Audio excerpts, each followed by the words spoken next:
when you have two kids who will die from their disorder, there are different phases that you will go through. Some people call this like the grief cycle, and a lot of it is a part of the grief cycle. If you're new to my page, my name is Julia Ehrman. I have two kids with a rare genetic disorder in the family, something called NKH. Basically, long story short, I live a crazy life.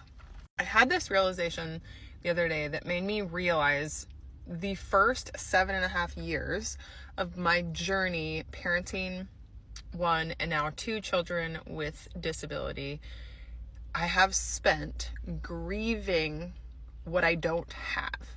I only realized when I've transitioned into the next phase, which is grieving what one day I won't have, which is my child. You see, for my kids' disorder, most kids die at 10 days old. If they survive that mark, the average age is 3 to 5 years.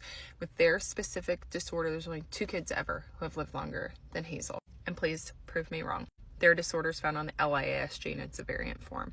But then when I was realizing this, I'm like, okay, first half, I'm grieving what I don't have. Second half, I'm grieving what I have and what I don't want to lose. When am I going to be able to just enjoy the moment? And I'll be honest with you guys, I feel like I have done a really good job at like finding joy in the moments and the really hard times. Like even when Hazel had a feeding tube, that was really hard. When she never slept, with Russell, with his crying, and like Hazel's behavioral issues now, like they've all had hard seasons. And I feel like one thing I have done well is find the joy in those moments, which is why I show up on TikTok. Because I want to remind everybody here that you can still have joy even in the hard. I think awareness is so important.